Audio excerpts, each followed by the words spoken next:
So, one of the things about being me and having my channel is that as soon as there's FCA news, people suddenly start text messaging me, "Oh, did you hear about the new wide-body HELLCAT?"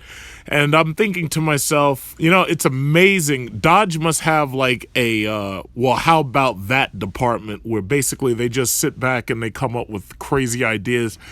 And whoever has been doing all this work, they've definitely put Dodge on the map all around the world. Everybody is watching FCA. Everybody is watching Dodge. And I'm still upset that there's no Chrysler 300 Hellcat, because that's a car I definitely would have purchased.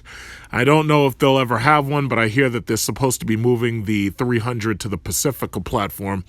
And I also hear that they're supposed to be changing the Challenger and the Charger over to something that they may already be using with either Maserati or Alfa Romeo. But that's neither here nor there. As far as the Hellcat widebody versus the Demon, the Hellcat widebody actually makes 100 times more sense than the Demon. So first of all, with the Hellcat widebody, obviously it has a wide body. It's got a lot of parts that are shared by the Demon chassis. The obvious difference is the fact that the hood is different and the fact that the interior options are a lot different for both cars. The powertrain, the transmission are obviously going to be different, but there's no telling how much of the Demon will carry over to the wide-body Hellcat. The thing about it is the Hellcat will obviously it'll be more accessible, because you think about it, the Demon is going to be sold in extremely limited numbers. So you're talking about 3,000 Demons for America, 300 Demons for Canada, and that's it. As far as the wide-body Hellcat, most likely there are going to be a lot of people who want to buy into this because it looks different than the regular Hellcat, which you see all over the streets. And that wide-body panel that they've added around the tire wells, some people at first, they were like, that's all they did. They just added wide-body panels and that's it. But the thing about it is it really does help this car look really awesome, and it does differentiate it from the regular car. Now, I believe it's Liberty Walk who already has that kind of kit where you can add that if you already have a Hellcat Challenger. And it doesn't really cost that much more if you're willing to do the body work and the painting. But most people want to buy a Hellcat that comes with a factory warranty. And I've walked you through cost of ownership, and really that factory warranty is worth a hell of a lot when it comes down to having to repair parts on this car. As you know, I've already shown you in like one of the last videos I've done that the Hellcat braking system is extremely expensive. The rotors are $1,000 a piece. The braking pads for the front are close to $400. The brake pads for the back are about $300. Each rotor in the back is about $150. It depends, whether or not you can get any discounts. I usually have discounts done by the guy who sells me cars in one of the 3 dealerships I typically go to. The Hellcat widebody makes way more sense than the Demon. One of the videos that I did recently, I talked about the fact that the Demon comes with a warranty, and it also comes with a disclosure agreement, which you have to sign in order to let them know that, okay, you understand that you're not allowed to do certain things with the car. First of all, the factory street legal drag tires that the Demon comes on absolutely cannot be used in ice or snow. So we already know that, because anybody who's dealt with drag tires knows that. Problem is, you can't use them on water, and you also can't use them on the highway, because the material of the highway will damage the tires. It'll eat into the tread life.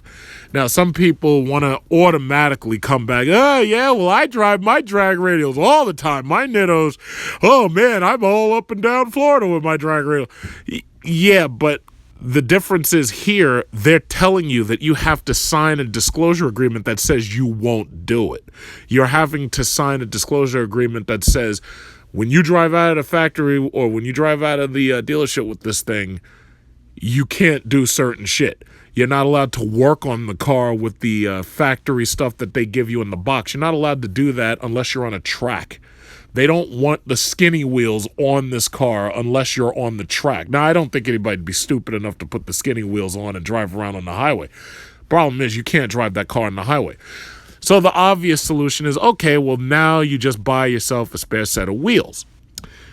The other problem was, obviously, you can't drive it on NHRA certified drag strips. So that means that you have to install a roll cage. Now, anybody who's going to buy one of these things was going to install a roll cage. The problem is that eats into the warranty, and that also takes away, in some cases, from the value of the car, because this car is being produced like this factory with a warranty. And that's ultimately the reason why the HELLCAT wide body makes more sense. The more I think about it, and now, I'm not a Challenger person. I like Chargers, but I really don't like either one. I prefer the Chrysler 300. But the more I think about it, the Demon is a car that when you buy it, the only thing you can really do with it is take it to the drag strip or take it to a car show. And for the 3,300 people who will be lucky enough to be able to get one, yeah, okay. Hopefully they've got another car, because most likely this is not something you're going to see driving around on the streets. You'll see HELLCATs way more than you'll ever see Demons. This thing's going to be very rare. In fact, you'll probably have seen more Lamborghinis in your lifetime than you'll see Demons, because unless you're a regular person at a drag strip, it's going to be very, very unlikely to see one of these things on the street. The HELLCAT wide body will lease for less than $600 a month. Right around here, New York, greater New York area, they're trying to get rid of these cars, because the problem is, no matter how cheap they make them, you still have to come up with the insurance. And the insurance in my area is extremely high if you're buying a car like this. I'm waiting for the Jeep Trackhawk, and because the Jeep Trackhawk is an SUV, I won't get hit with the high insurance costs, because that car has a totally different insurance profile. So, a HELLCAT Charger cost me $315 a month for Geico, but the Jeep SRT costs $260. And then you factor in the fact that, parts are more expensive, a lot more expensive. The parts on the HELLCAT really cost like 2 to 3 times what they cost on the Jeep. And I know the Trackhawk is going to have custom parts as well. And it started occurring to me that maybe the reason why the Trackhawk doesn't have all the features that I wanted it to have to make it look like a HELLCAT is because research and development for the Trackhawk decided that we want to keep this thing as inexpensive as possible. I don't think that Jeep feels comfortable having a $100,000 car. The Jeep SRT starts around the high 70s, but when you buy it like I bought it with all that equipment in it, it comes out to about 86. And if you bought it with the televisions in the back, it comes out to closer to probably 88 or 90.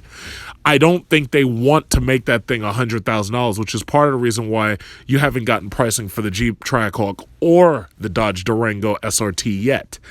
And I know I have friends who are waiting for the Durango SRT, but they've heard nothing, and you probably won't hear anything until the second or third quarter of next year. But as for the Demon and the wide-body HELLCAT, they look great. The colors that FCA is coming out with on these cars are incredible. You spot these things a mile away in traffic, and they are the only things in traffic that look the way they look. And the amount of power and the amount of practicality you get is untouchable. And there's just nothing else on the road that gives you that kind of driving experience for that price, especially if you're lucky enough to lease it and you don't need it all year round. You have a second car. So me personally, I think some people always ask me, they're like, are you going to get a Demon? The answer is no. The only way I would get a Demon is if the dealer had one and I happened to be in the dealer and they had one and the guy who ordered it didn't want it. But I would never drive that car, because I would never be able to drive that car here in New York City. Furthermore, if you drive that car, obviously the value starts to depreciate. But then again, if I were to buy it, I'd sell it to one of my car dealer friends in Dubai, and then I could maybe hawk it for about $300,000, because one of them royal Arab Saudi oil princes or sheikhs or something over there is more than happy to get his hands on one of those when he knows that they're going to get sucked up by America and Canada. But the wide-body HELLCAT gives everybody a chance to get the wide-body kit and the great new look without having to spend an ungodly amount of money for the Demon. And once again, it's like almost nobody's going to be able to really get their hands on that unless they've already factory ordered it and unless they're on that 3,300 list. So basically, for now, that's it. But it seems like every single week they've got new news coming out, which is fantastic. So all you got to do is just stay tuned, and you'll be watching what happens